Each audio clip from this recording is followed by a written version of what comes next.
You move into your dream home, only to discover your neighbor is secretly stealing from you. Not money, not electricity, something much sneakier. And the way I got back at him? Let's just say, it ruined him completely. It all started with my dream. For years, I'd been saving every penny, working crazy hours, and saying no to pretty much every luxury you can think of to buy my first house. It wasn't just about owning a place. It was about finally putting down roots. After a long search, I found it. A modest, single-story home in an older neighborhood, with these huge, beautiful trees lining the streets. It needed work, a lot of work, but it had good bones and a yard big enough for my dog, Buster. It was perfect. The day I got the keys was one of the happiest of my life. I spent that first weekend just wandering through the empty rooms, picturing where everything would go. I was on cloud nine. That is, until I met Carl. Carl lived next door. He was in his late 60s, with a scowl that seemed permanently carved onto his face and a way of looking at you like you were something he'd just scraped off his shoe. Our first meeting set the tone. I was unloading my moving truck, and he storms over, not to say hello, but to complain that my truck was parked on the public street in a spot he usually uses. There were dozens of other spots. I politely told him I'd only be a few hours, but he just grunted and stomped back home, muttering about new people with no respect. I tried to shake it off. Everyone has bad days, right? I was determined to be a good neighbor. A few days later, I saw him struggling with his lawnmower and went over to offer a hand. He just glared at me and said, "I don't need your help," before yanking the cord so hard, the mower sputtered to life, blowing a cloud of smoke right in my face. Okay, so not just grumpy, he was a jerk. Fine. I decided my strategy would be simple. Avoid, avoid, avoid. I had a house to fix up. I didn't have time for drama. I even put up a tall, solid wood fence for some privacy, which only earned me a week of him furiously glaring from his kitchen window whenever I was in the yard. His property was weird for the neighborhood. Most homes were well-kept, single-family houses. His was a 3-story monster that looked like it was slapped together over the years. He lived on the ground floor, and I'd heard he rented out the top 2 floors as separate apartments. That seemed odd for an area zoned for single-family homes, but I figured it wasn't my business. What was my business, however, was about to show up in my mailbox. The first water bill came about a month after I moved in. I opened it casually, figuring 50, maybe 60 bucks. I live alone with a dog. I'm careful with water, and the house had all new low-flow fixtures. I unfolded the paper, and my jaw hit the floor. $472. It had to be a mistake. I checked the meter reading on the bill against the actual meter. They matched. My heart sank. It had to be a massive, hidden leak. This is the nightmare of buying an older house. I immediately called a plumber. He spent half the day here, checking every pipe and every faucet. He even used listening devices to check for underground leaks.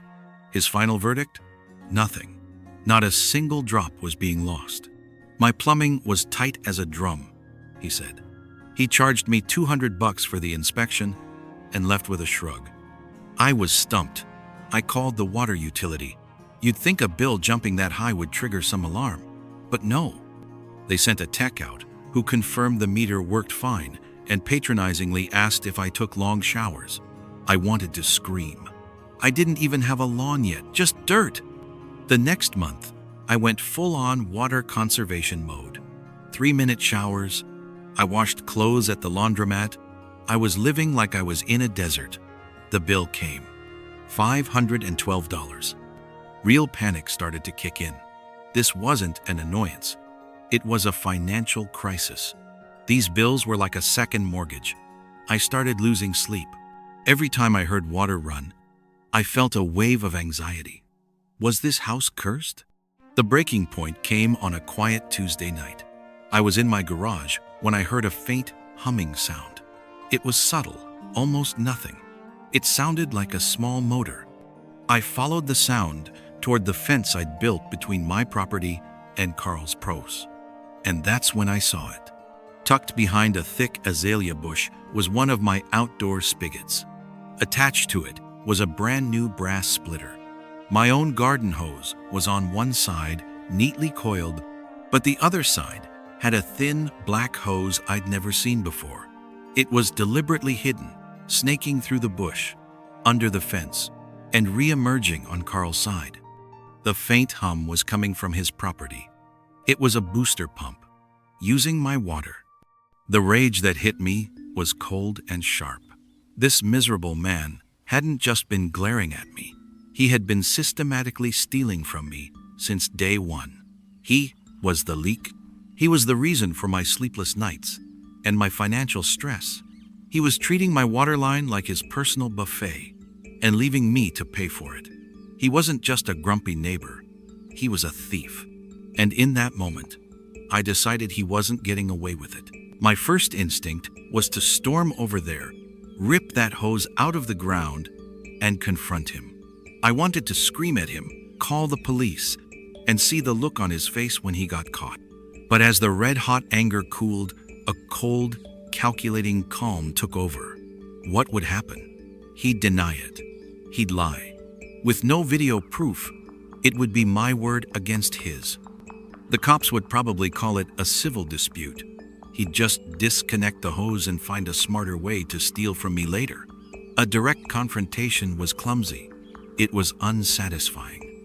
I needed to do more than just stop him. I needed to make him pay. I needed payback so perfect, so tailored to his crime, that he would never forget it.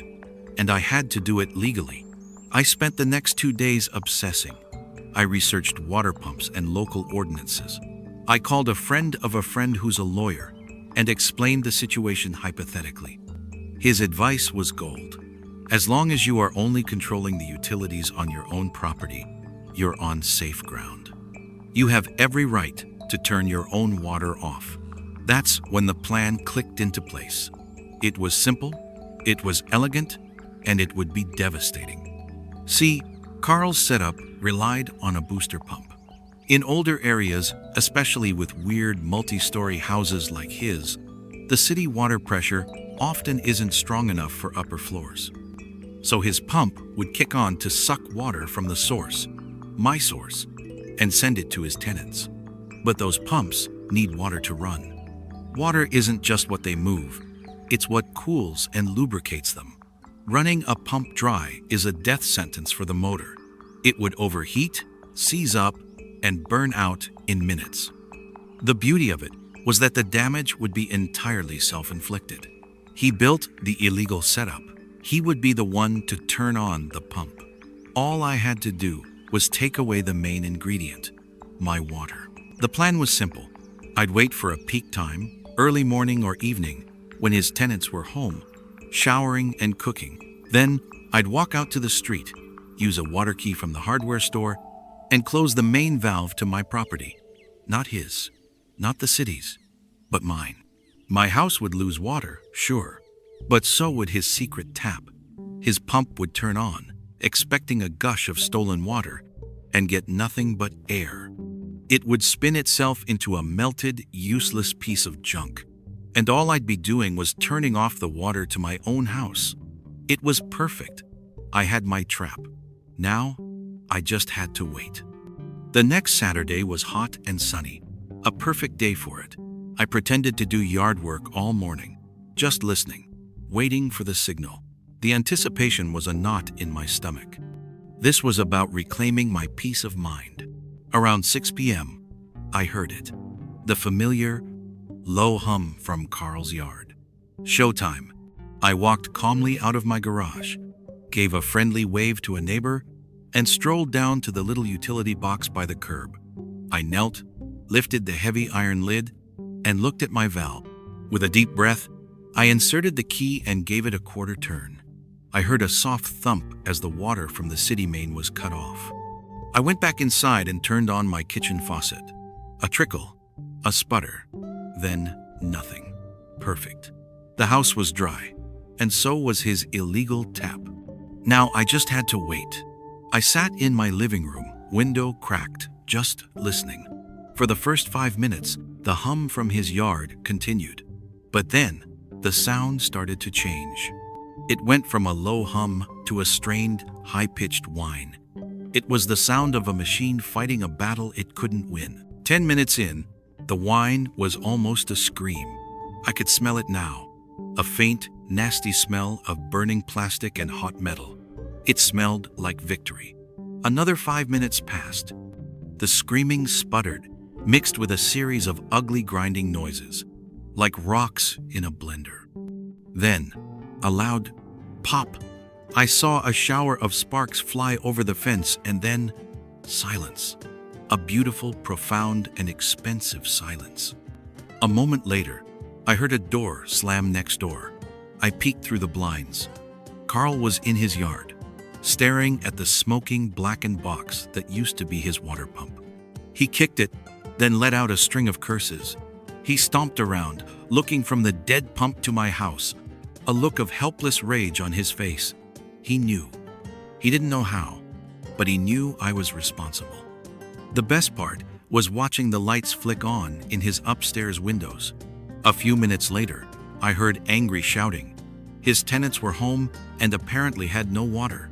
The show was just getting started. I went back to the street, turned my main valve back on, and went inside to enjoy a long, well-deserved shower. The next morning, a plumbing van was parked in front of Carl's house. I made sure to be out front, coincidentally, checking my sprinklers. I overheard the plumber tell Carl, "Yeah, she's toast. Motor's completely fried. Looks like it ran dry for a while. You need a whole new unit." Carl was trying to get him to just fix it, but the plumber shook his head. "No fixing this. What I want to know," the plumber said, his voice getting serious, "is what is this setup? Where's your main line coming from?" I watched the plumber follow the pipes from the burnt-out pump right to the base of my fence. He stood up, looked from the illegal hose to Carl, and shook his head. "Are you serious, man? You're tapping your neighbor's line? This is a completely illegal connection. I can't touch this. If the city finds out I worked on this, I could lose my license." This was the first domino, and it was falling perfectly. Carl pleaded, even offered cash, but the plumber was a pro. He packed up his tools and said, "Sorry, pal, you need to sort this out with the city." He then snapped a picture of the tap with his phone for my records and drove off. I was surprised by what happened next. I figured that would be the end of it, but apparently, that plumber was legally obligated to report what he saw. A week later, a van with the city's official seal pulled up. An inspector with a hard hat and a clipboard knocked on Carl's door. An illegal water line often points to other unpermitted work. The inspector saw the illegal tap. Then his eyes went to the weird third-story addition. He asked to see the permits. Of course, Carl didn't have any. The inspector went inside, and a half hour later came out and slapped a bright red stop work order and a notice of violation on Carl's front door.